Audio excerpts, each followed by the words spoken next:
This is the Cycling Over 60 podcast, Season 4, Episode 3, Outside the Park in Whistler. And I'm your host, Tom Butler.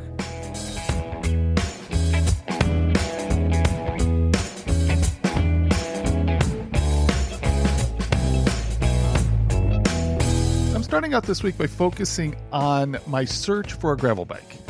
I need a different bike that will serve three functions. One is to ride on gravel. The second is to do bike camping. And finally, I think the same bike can handle cyclocross racing. I'm going to bring you along as I go through the process of finding a new bike. I've got a ton of questions about what bike is right for me. I'm expecting it's going to take a while to find just the right bike, and I'm not sure where the journey will take me, but I'm bringing you along. Here is my first segment of that search. I'm in my car in the parking lot outside Northwest Try Bike, and I'm beginning my search for a gravel bike. So I just have a simple thing I'm trying to figure out today, and that's how do I determine what I want as far as frame dimensions. I really like the way that my Specialized Roubaix feels. Can I just try to duplicate the frame dimension on a gravel bike, or do I need to be thinking about a gravel bike frame differently? So this is step one. I don't know how many steps it'll be, but the first step here is to get a handle on getting a gravel bike that'll fit me. So here we go.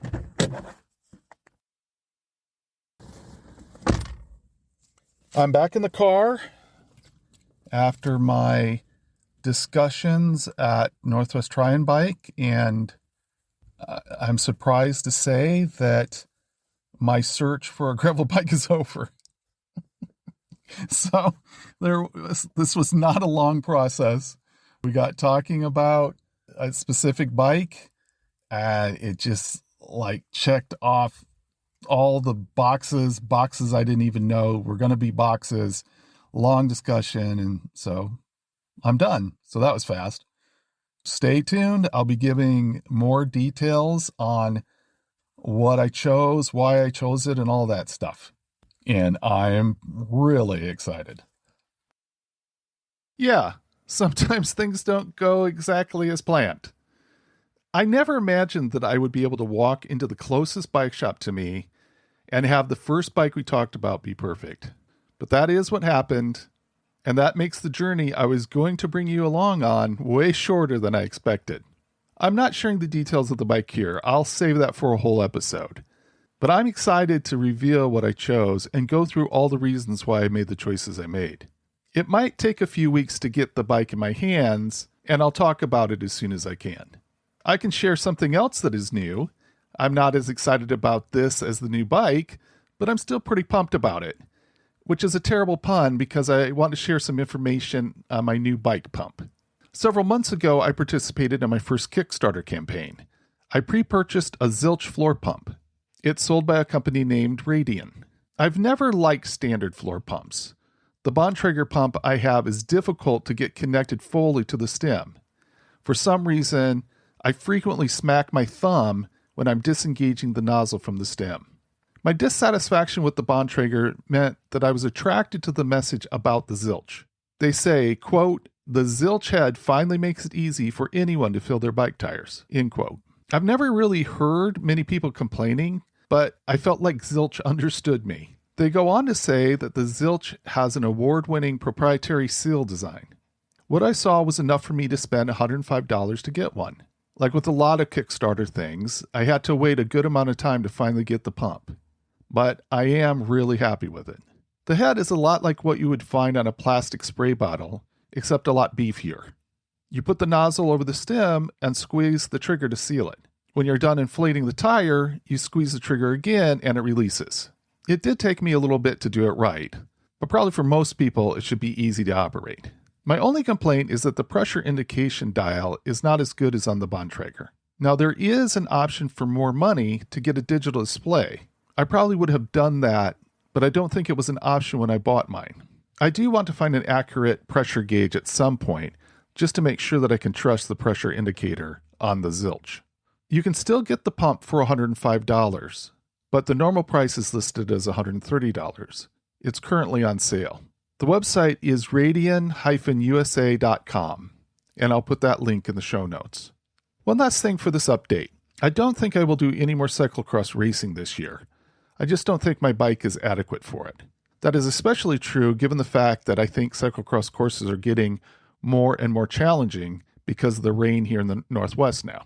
That means I have a good bit of time to train for my next race. One thing I will be focused on is how to get more power when racing. During my first race, my heart rate was as high as I can sustain it, but that didn't translate to power as compared to what I put out at the same heart rate level on the road or on the indoor trainer. I'll be sharing with you everything I learn from my conversation with people about getting more power. Fortunately, I've got an access to a coach in Tom Butler, and I'll be working with the team at Physician Coach on kind of the physiology aspect of it. One thing I want to do before next fall is convince some Cycling Over 60 listeners to join me at a cyclocross race here in the Seattle area. So if that's you, reach out and let me know you're interested.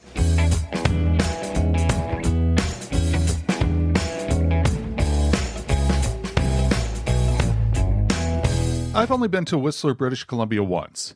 It was in the summertime. Kelly and I went up a long time ago for a timeshare presentation before I knew how miserable timeshare presentations are. We felt like it was one of the most beautiful places in the Northwest, but for some reason we haven't been back. One thing is that we aren't snow skiers. To be more accurate, I'm not a snow skier, and Kelly's knees have made it difficult for her to ski. But I often think about going back for a visit. When Dave Brengelmann emailed me about biking in Whistler, I was instantly interested in getting him on the podcast.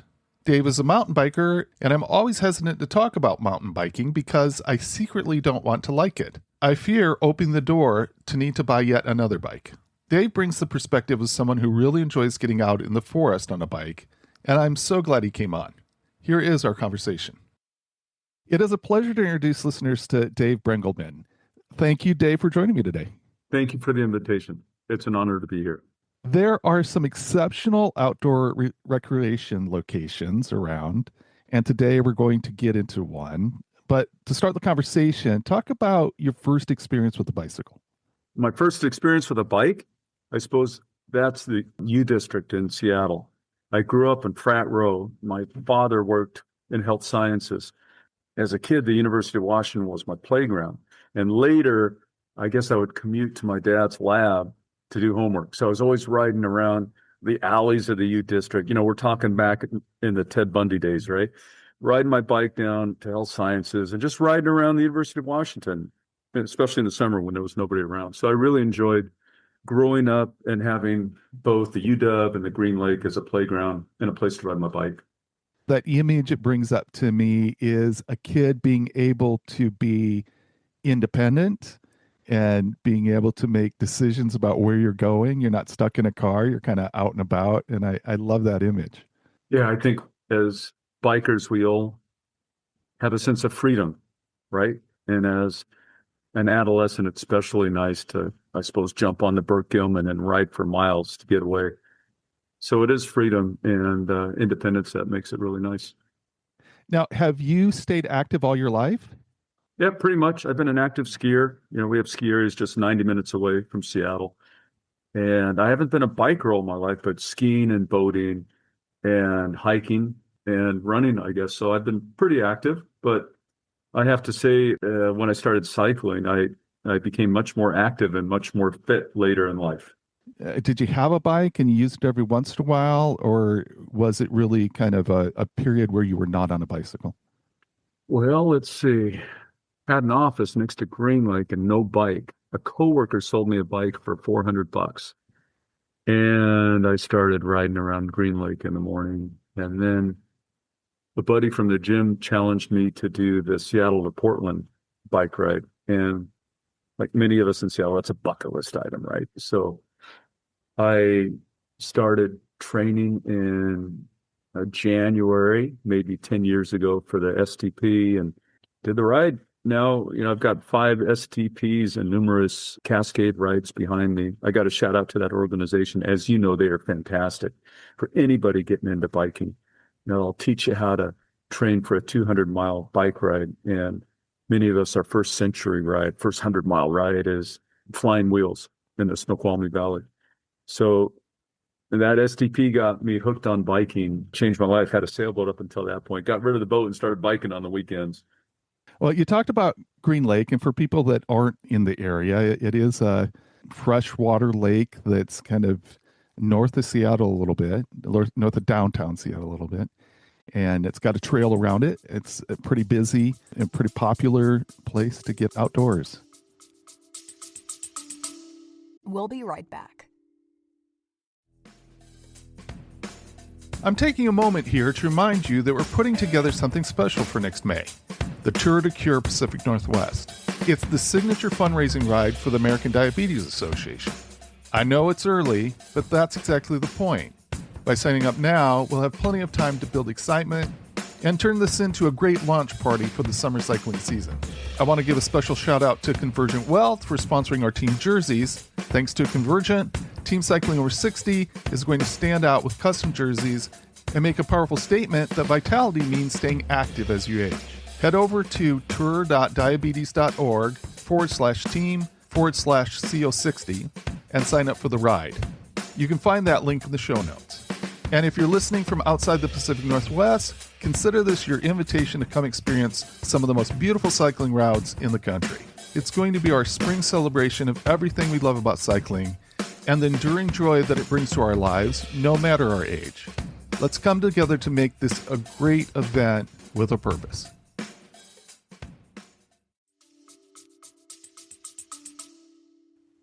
Yeah, all times of the year, dreary days, sunny days. There's people out on Green Lake, and recently even though bikes are permitted in the inner ring, so to speak, they have an outer ring that's bikes only. It's protected bike lane, so it's a fantastic place to go, especially this time of year in the autumn when the leaves are changing. Have you experienced cycling outside the U.S.? I think that I read that you lived in Japan. Is that right? That's correct. I lived in Japan, so I used to ride a junker from my apartment to the train station. But aside from that, it might have been renting a bike for a day in China or Vietnam. And of course, having done that, I got a shout out to all those guys who are doing tours over there, because it'd be fantastic to go to Vietnam for a week or two, or Japan or Cambodia or Malaysia. And I'm sure there are many experts who would be glad to be on your podcast to talk about that. Let's talk about mountain biking. You're a marketing guy.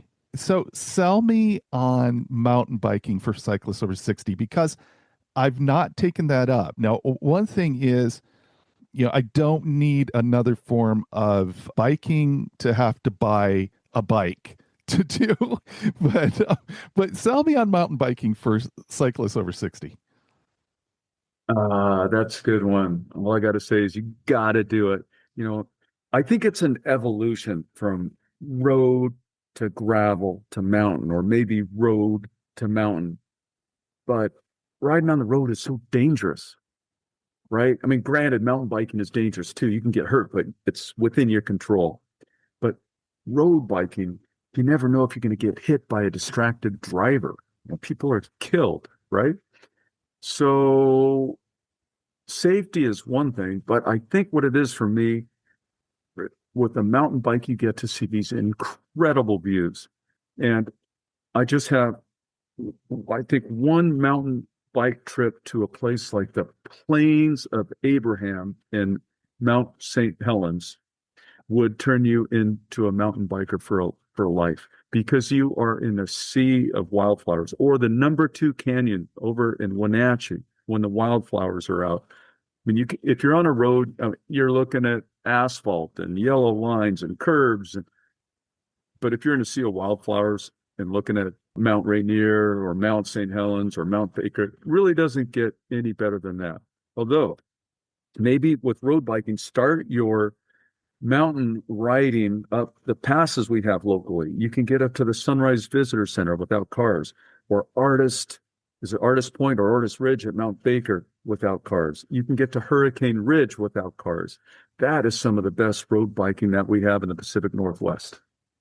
On my failed attempt to ride across Washington State, I was on roads that weren't it wasn't free of cars, so there was that element. But there is something about experiencing the natural world on a bicycle and on the speed of cycling that I find to be really unique. And so you're probably right, to have one of those experiences where I'm thinking you can get out there without a lot of people around. If you're out riding with a group of people, you're maybe with people, but I'm thinking you can get out some of these areas where there aren't a lot of people around and just experience that on the speed of cycling. That sounds pretty attractive to me. Yeah. But I mean, admit it, you road bikers, sorry, you road bikers are just addicted to endorphins. I've been there, right? An 8-hour ride, a 10-hour ride on a road bike is such a great high, for lack of a better word. It's just that endorphin rush. And there's something to that. But while you're having, I love this, me versus you guys, right? You guys are out there having your power bars and your goo. I'm sitting on some mountaintop with a sandwich, right? As a matter of fact, recently, I have an e-bike. All right, I'm sorry, I'm a sinner. I have an e-mountain bike. And I was on my e-mountain bike on a gravel ride up by Kayak, Snoqualmie Pass. And we were at mile 50 maybe, and my friends were all huffing and puffing. And I decided to open my basket on the way up a hill and start feeding on some olives and cheese and offering it to my friends, right? They were so mad. But mountain biking is that. It's so nice to be out and see these incredible remote places that we have around this state. Well, I think the truth of the matter is the bicycle is not just one thing. The bicycle is multiple things. And there are times when I'm out for a ride and the bicycle is just a device for me to push myself physically. And there's other times when I'm out with my family and it's a device for me to experience the environment and I'm not pushing myself physically at all. There's times when the bike is a way to get through a city and not have to deal with a car. That's what I love about the bicycle. And what's so intriguing to me and what just sucks me into the bicycle is it's not just one. You're describing an aspect of the bicycle that is a fantastic aspect. Well, at the same time, it's nice to jump on the bike. I live in North Seattle, very close to Edmonds. It's nice to jump on the bike and go into town and maybe grab a beer or two. So just as a mode of transportation, it's fantastic. And then around the Seattle area, it doesn't matter if you have a mountain bike or a gravel bike or road bike. The way our city was set up in the early days by the landscape architecture firm, right? The Olmsted Brothers. There's so many great places to take a bike. For example, Interlaken, right? And Capitol Hill and the Ravine and Cowan Park and Ravenna Park and Lake Washington Boulevard. These were all designed, paid for by our early city founders. And any kind of bike, it doesn't matter what you have, we'll get you to those places. Yeah. And so I'll take a moment to promote, come out to Seattle and ride. If you're hearing this in May, book a trip, be here May 2nd, and you can ride with us, the Tour de Cure, and then also experience some of these other great places to ride around. So put that on your calendar and start making plans to come out and join us. I'd love that. May 2nd, I'll be there. So talk about your journey to find a bike. Well, back to the STP. You don't really need anything fancy. You don't need to go and buy a $4,500 bike or a $5,000 bike if you're going to do a century or 2 centuries in a weekend. I started again with a $400 urban cruiser that I did my first century on, an old Specialized. But from there, I mean, year 2, I upgraded to a Cannondale. Fortunately, that was ripped off in Granville Island up in Vancouver, another great place to ride, Vancouver, BC, up in Canada. Insurance took care of an upgrade for me, so I upgraded to a Roubaix, and that is the mountain climbing road bike for Mount Rainier and Mount Baker, right, and Hurricane Ridge. At that point, most of my friends were riding gravel, and it was time to buy a bike. And I'm thinking, what do I got to get, a $6,500 Diverge or what to keep up with all these bike packers? And I thought, well, an e-mountain bike can do gravel and it can do mountain and it can do road. So I ended up buying a Specialized Levo SL, a super light mountain bike. And for those who are interested in mountain bikes, there's such a plethora of options today. And there's class 1, 2, 3. We don't need to get into that. But just in class 1, the ones that'll give you a little bump into 20 miles an hour, you have super light mountain bikes and you have, these big tanks. I bought a super light mountain bike that's 38 pounds, and it makes for a great gravel ride. I put a little bit skinnier tires on there, and I'll go out and do a 60-mile gravel ride with friends or use that as an urban cruiser. It's perfectly adequate to have a super light bike with a smaller motor. You just have to work harder, and it'll keep you a little more fit. Now I'm at a point where I'm starting to ride with a different group of guys, moto guys, who these guys all grew up on motorcycles and they're about going fast. And so I ended up with a new Specialized Turbo Levo 4, and it's got so much power. You end up doing wheelies when you're going uphill, and it's dangerous. It's unnecessary. So anyway, if you're just starting in mountain biking, I encourage you to look at a super light bike. I think that's probably something to try to rent someplace. I imagine you could go out and rent one of those to give it a try out someplace. Do you know if that's the case? I know we'll be talking about Whistler later, but if you go up to a place like Whistler, there are 5 or 6 different stores, and they have every kind of bike you can imagine. So you can try a super light bike, which is going to be around 38, 37 pounds, or you can try a standard mountain bike, which is going to be closer to 60 pounds. Well, you mentioned Whistler, and so you reached out. You were talking about being a fan of Whistler Blackcomb in British Columbia. And first, just talk about like the environment there. What's it like? What's the countryside like? There's a common expression at Whistler. Everybody knows Whistler for the great winter activities, right? People go there for the winter, but they stay there for the summer. You have one of the world's best, well, we'll just say the world's best bike park, right? The best bike park on the planet.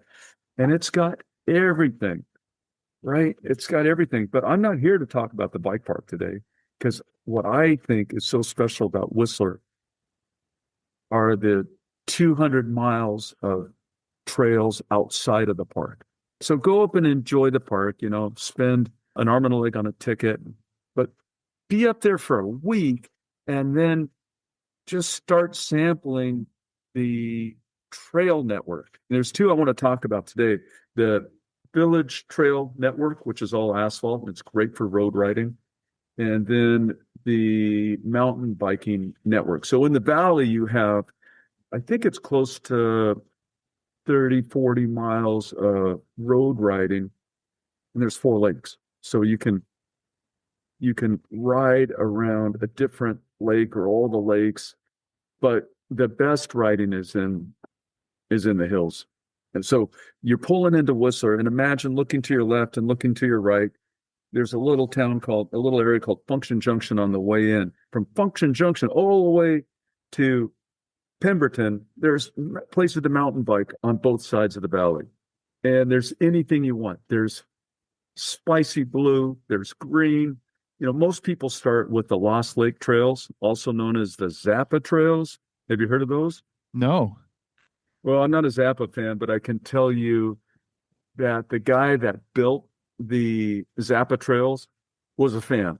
So you go into this area, it's all by Lost Lake, and you'll find Pinocchio's Furniture and Toads of the Short Forest and Treacherous Cretins and Muffin Man and Central Scrutinizer and Johnny Can't Read. And you look and they're all Zappa songs. But nice, that's a great place to start your mountain biking journey. So rent a bike in town and then try the Lost Lake Trails. There are green trails and blue trails, and they're black trails. They're all very well maintained by the city, and they're very well marked. You should probably have trail forks so you can know your way around because you will get lost in the Lost Lake trails. But there's a trail that well basically takes you to the Sea to Sky, not the Sea to Sky Highway, but the Sea to Sky Trail. You can find a bike trail all the way basically from Squamish to Pemberton. So from Squamish to Whistler to Pemberton, there might be 10 or 15 miles you have to ride on the road, but there's great riding all throughout the region. So you have the Lost Lake trails. I'll just say if you're first going to Whistler, I recommend you take the green trails to Green Lake and check out the spit. So when you're talking about green trails, is that a signification of difficulty? Yes, it's not, they're all environmentally very green, I am sure, but yeah, just like skiing, green, blue, and black, and double black. And I tell you, it's a little bit different. If you are used to the Seattle mountain biking scene, you'll ride a blue or you'll ride a green or a black.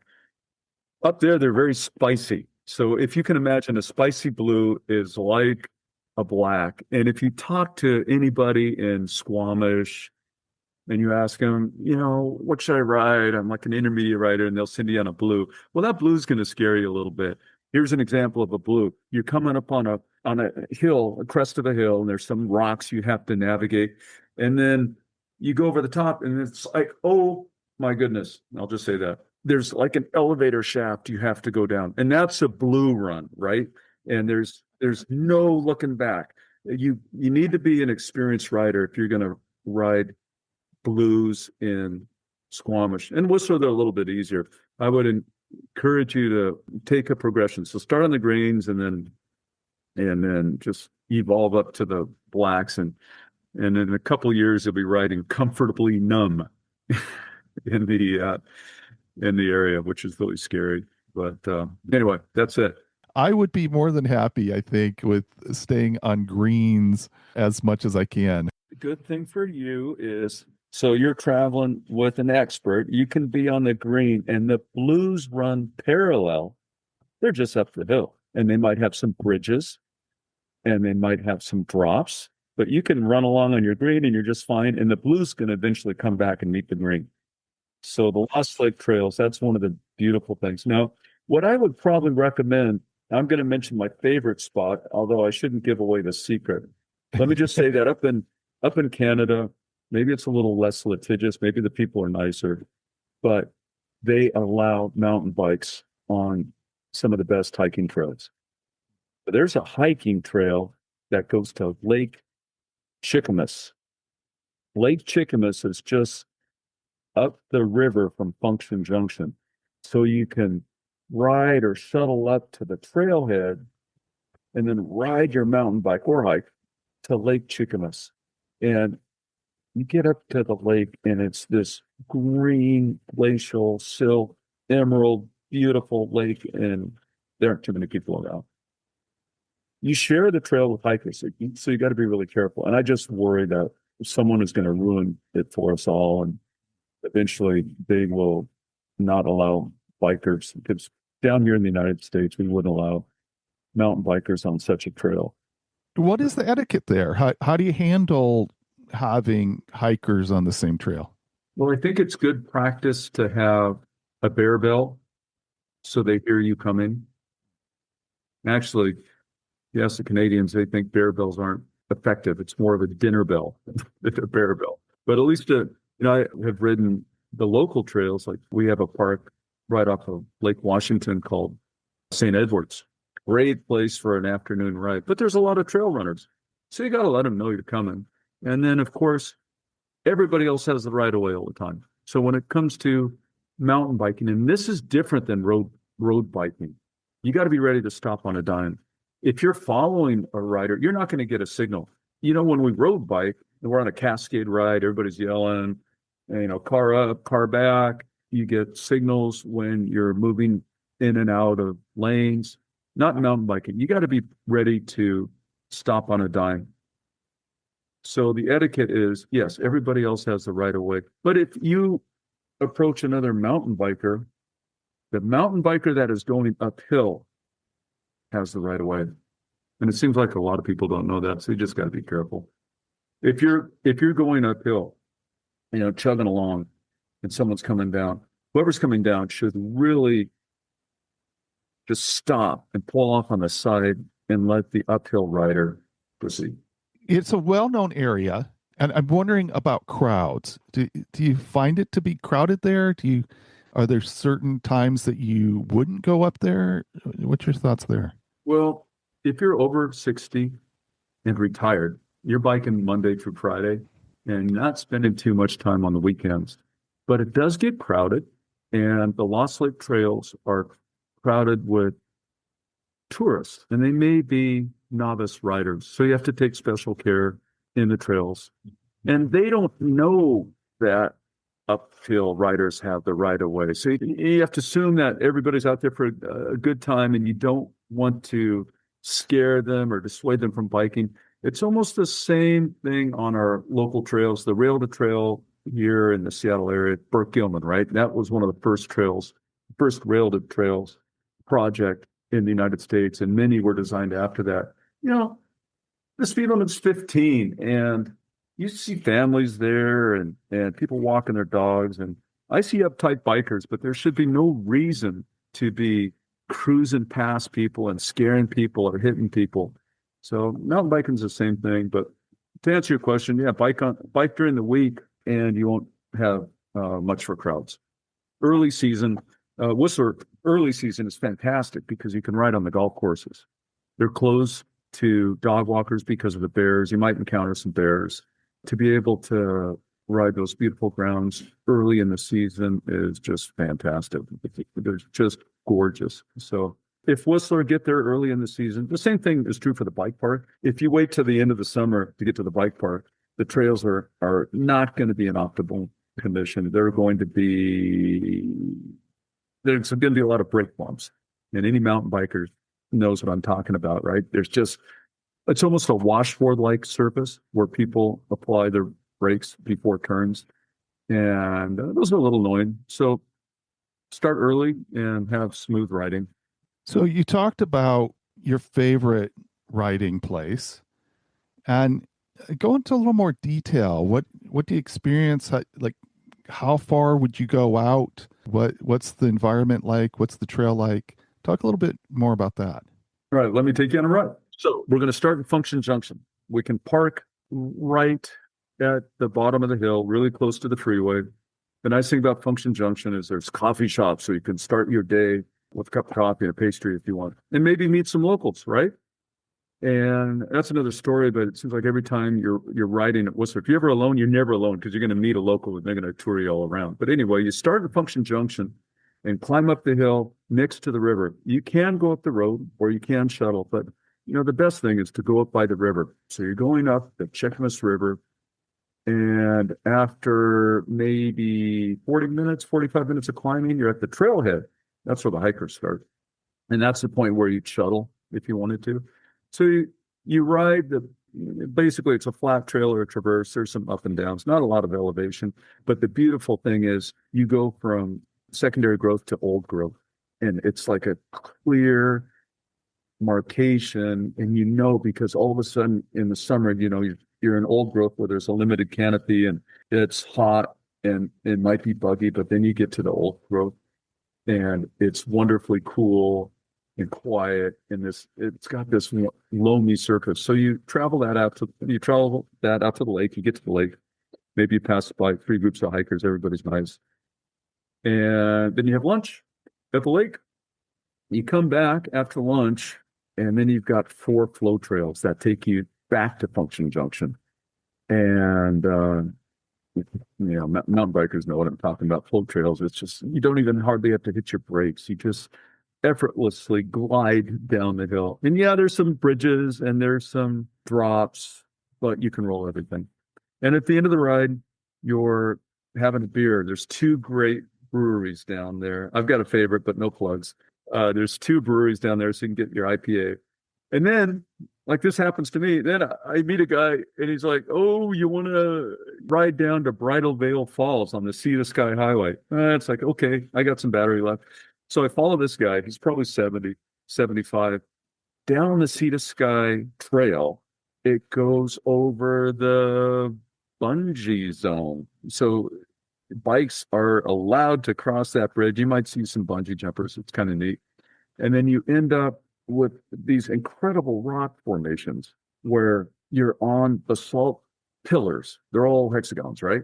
And then you keep on going a little bit, and there's this ancient labyrinth that was built by, we'll say, First Nations people. And then you're at Brandywine Falls, and they have these wonderful waterfalls. Well, locally, we have Snoqualmie Falls, right? You can ride our bikes in the Snoqualmie Falls. This is different because you get to ride the Sea to Sky mountain biking single track road all the way to the waterfalls. And in our case, we came up back up on the highway. I didn't have much battery, and it was hot, and it was horrible. But I figured if this 70-year-old guy could do it, I could follow him up. And so you end up at Function Junction, and that's a day of riding at Whistler. Wow, that does sound spectacular for sure.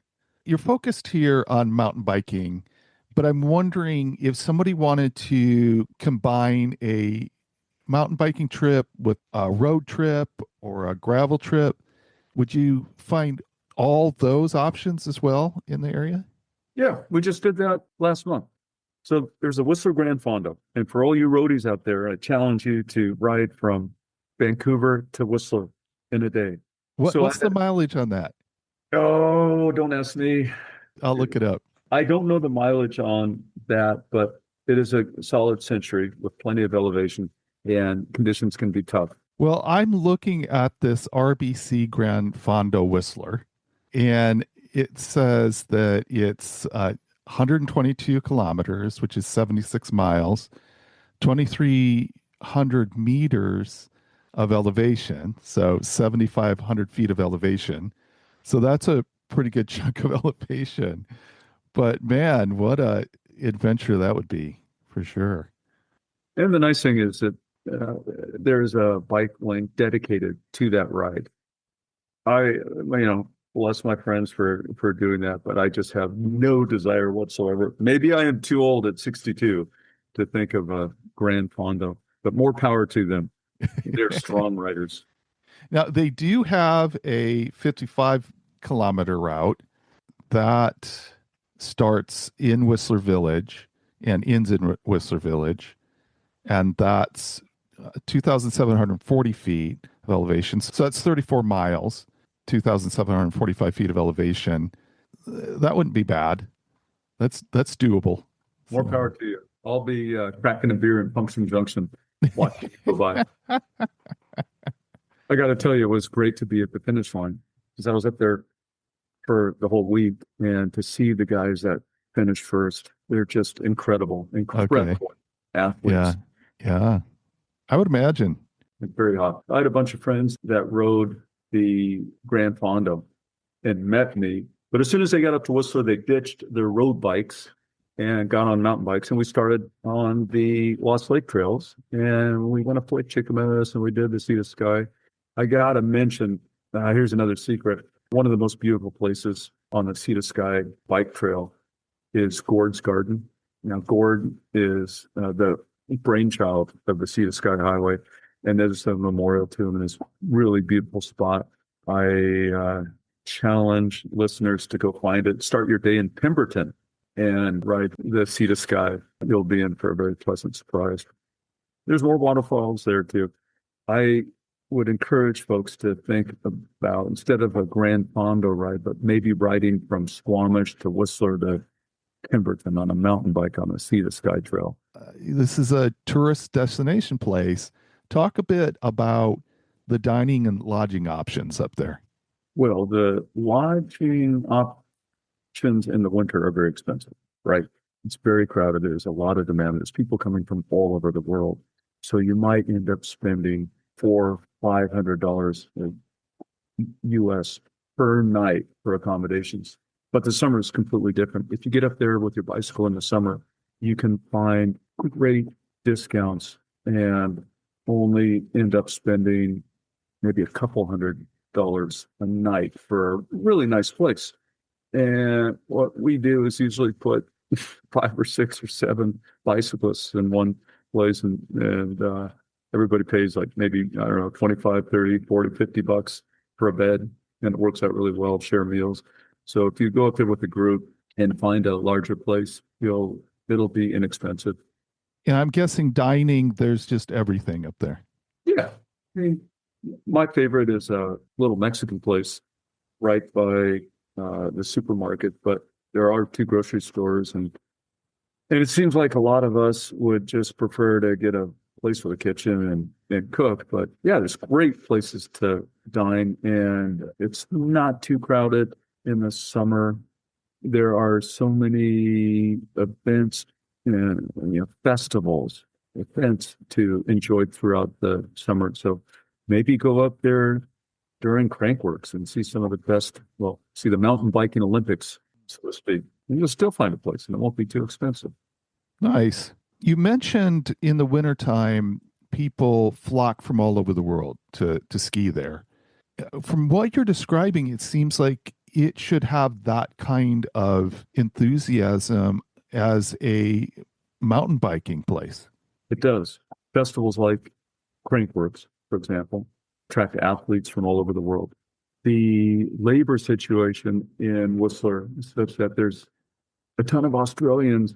So anytime you go, you'll run into Australians, many of them are local.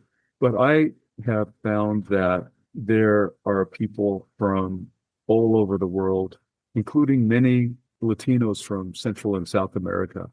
So it's a wonderful, diverse environment. Everybody's there for the same reason, because they love mountain biking. Again, most of the people are in the park, but road bikers and folks like me that want more of an adventure, you won't find me in the park. You might find me in the dessert platter. If allow me to talk about one run, it's a spicy blue. Now, let me back up for a minute. If you have any questions, go into the bike shops and talk to the guys, support the bike shops, right? And after you've made a purchase, ask them about where to bike. And I shop at this place called Fanatico up there, because there's two independent shops, and they're the specialized dealer. I'm a specialized guy, but they recommended the dessert platter, and I'm thinking, what is this? But all the runs are named after dessert. So you start with a piece of cake, right? A piece of cake is not a piece of cake. Then you have salted caramel. You see why it's called salted caramel, because the loamy single track has all these big sharp boulders in it, like salt, big chunks of salt. And then there's green jello, and I'm giving them in the wrong order, but the dessert platter is one of the great spicy blue networks of runs that you can do. So it's spicy blue climbing, followed by really enjoyable descents. That's awesome. That's really fun. I love these trail names. I live in it. Is there anywhere in the world that you'd like to take your mountain bike to? Well, I have a daughter that lives in Grand Junction, so I am fortunate to be able to tell my wife, sorry, honey, I got to go visit the daughter, and jump in my Outback and throw the mountain bike on back and mountain bike from basically Whistler to Moab. And I got to tell you, I'd love to get back to Moab, because the Slick Rock is such a unique adventure. Additionally, they just opened up many of the trails to e-bikes. Common sense has prevailed, so you can ride the whole enchilada. I think it's 26 miles downhill or something crazy like that on an e-bike. But yeah, so I'd like to get back to Colorado, but some of the highlights are the 18 road trails out of Fruta, for example. There's a wonderful flow trail. I think one of my favorite runs I've been to is the Flume Trail in Lake Tahoe. I think it's under construction or maintenance right now, so you can't ride it. But I'd like to get back there, and then, of course, back to Mount St. Helens, because that's got to be one of the most incredible rides on the planet. You're halfway up the volcano in these beautiful fields, but it is not for the timid. There's one section that could have dire consequences if you slip or fall. You do not ride it. You walk your bike on that section unless you're completely crazy. But if you fall, you're lost. You're gone. Wow. So be careful out there. Are you familiar with the Great Divide mountain bike route? A little, yeah. Friends aspire to do it. I'm more familiar with Cross Washington, I don't know if your listeners know about Cross Washington, but I have quite a few friends that have ridden from the coast to Idaho. And I don't know the exact, and maybe it's 700 miles and 70,000 vert, but it's a single track ride across Washington State. And I challenge any mountain bikers to do that. I like one particular section of it, the Olympic Adventure Trail. Have you heard of that, Tom? I've not. Well, you got the Discovery Trail and the Yeah. Adventure Trail, right? Okay. Discovery Trail, everybody knows about that. I'm sure you guys have talked about it before, but the Adventure Trail basically goes from Port Angeles to the lake. So we're talking about Crescent, right? So you can ride that trail, which is single track, again, 25 miles or whatever, get to the lake, go to the Devil's Punch Bowl and jump off the cliff into the lake, and then you can ride road back. But that is part of the Cross Washington. But, kudos to all the riders because they are incredible. It's self-support. So you ride across Washington, you might find dinner in a convenience store, or maybe there's some trail angels. These riders are incredible.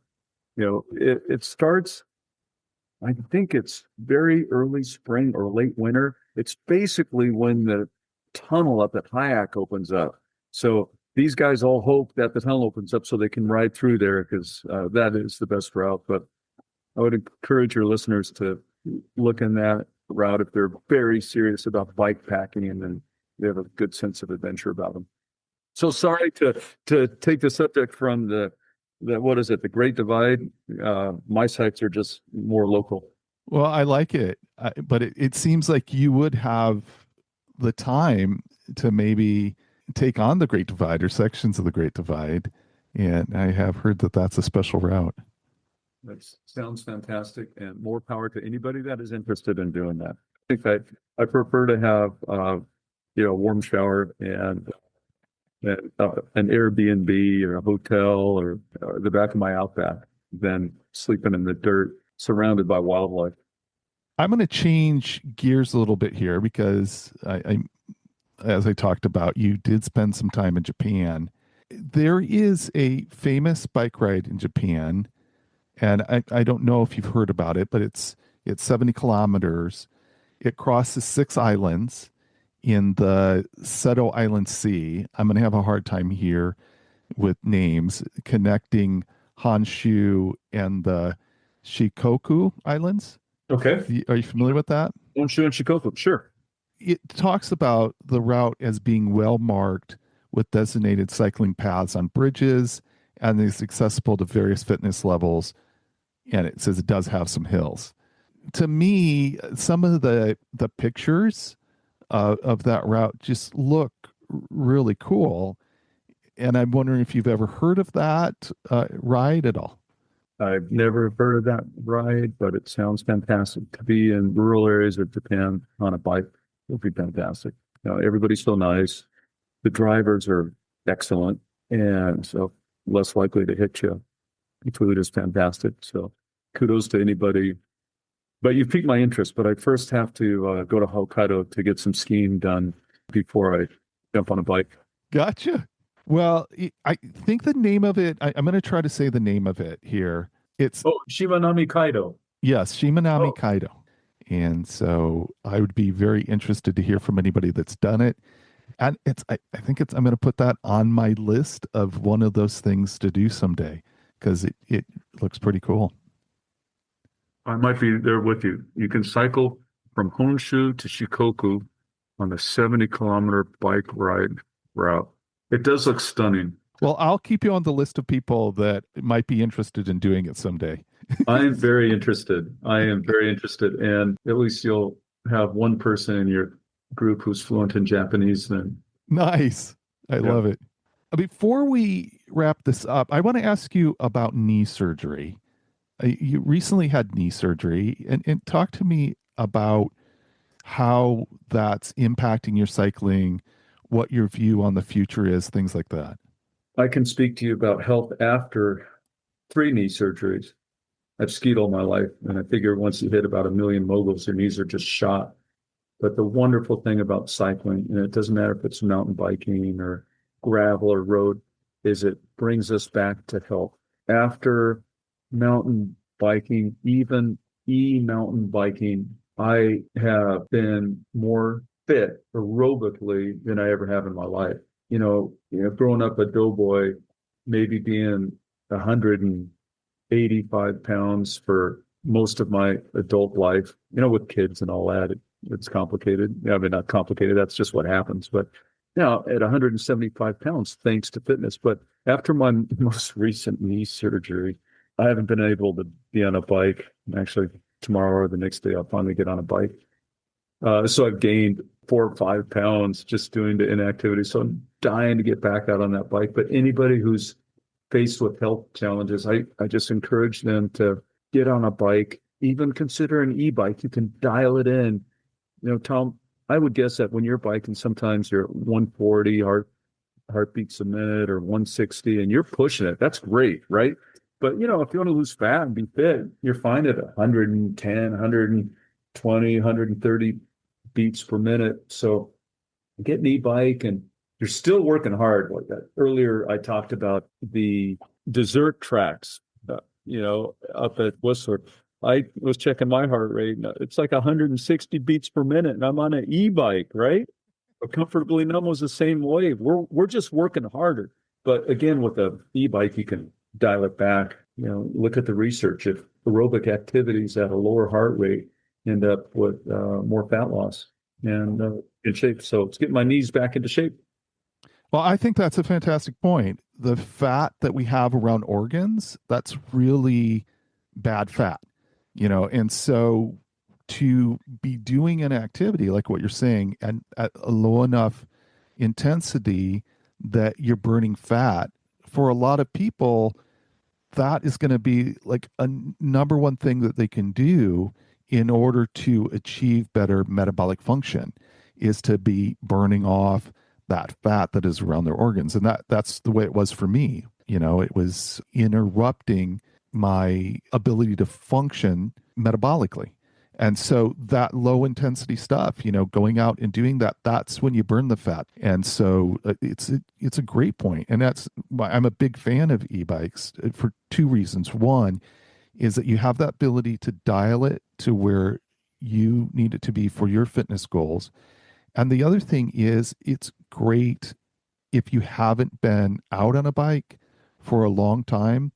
It's a great way to start, especially if you're in an area where you're around a lot of hills. It's a great way to get back on a bike. So I'm for it. Anybody considering the mountain bike purchase, just don't buy a mountain bike that has a throttle, because then you will not be pedaling. Good feedback. Even me, my wife and I rented bikes in California, class 3, right? Up to 27 miles an hour with throttle. And, you're being good for the first mile, but then you just hit that throttle and enjoy the ride. And if I had a throttle on my e-bike, I would be 200 pounds. Yeah, gotcha. Dave, thank you so much for joining me. This was great. And I have to be honest, I'm not ready to go out and buy a mountain bike yet, but I'm definitely going to have to, and I'm in a great area to do this. I'm going to have to find some place, rent one, and try it and add that to kind of my cycling experiences.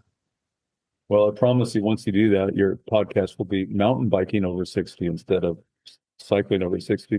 But I got to put in a plug for the Evergreen Mountain Biking Society. We have a local organization that takes care of our trails here. They also advocate for mountain biking. You go over to the Kitsap Peninsula, for example, and ride the Port Gamble trails, and you see what they have done. So anybody considering mountain biking, I would encourage them to look online for this organization and either volunteer to help build trails or donate to the cause. Evergreen Mountain Bike Alliance is the name of it. Yeah. Evergreen Mountain Biking Alliance. Yeah, good people. Great organization. Yeah, good people. So, again, thanks so much, Dave, and good luck on your recovery. I'm glad you're close to jumping on a bike again. I hope it all goes smoothly. Thank you very much, Tom. It's been a pleasure to be here.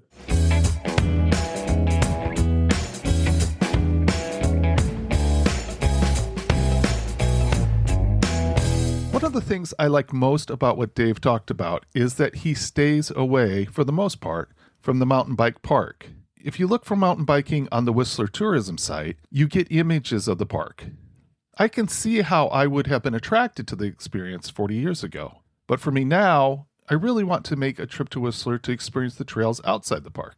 I would absolutely love to do the RBC Grand Fondo Whistler, but 7,500 feet of elevation gain just sounds too much for me. Of course, I'm doing things now that I never thought I would, so maybe I have 7,500 feet of climbing in me. But I have some other rides, like 5,411 feet on the Ride the Hurricane to conquer, before I do the Whistler Grand Fondo. Whistler is a good example of something I would like to plan out far enough so that we can make it a Cycling Over 60 group ride. I'm just beginning to think more about how to bring people together for rides. I see the Tour de Cure on May 2nd of next year as a perfect opportunity to get people together. I expect this to be a blast. Please consider coming out for that ride, and please sign up now if you think you will make it next spring. I have a lot to plan, and I need to know really early how many will make it. If you do sign up now and you can't make it in the spring, remember, it is just a $30 donation that goes to help the American Diabetes Association, so it isn't money wasted. I hope you have some robust fenders on your bike if you are seeing winter weather where you are. Hopefully, you have all the gear to make cycling in the rain a breeze. And remember, age is just a gear change.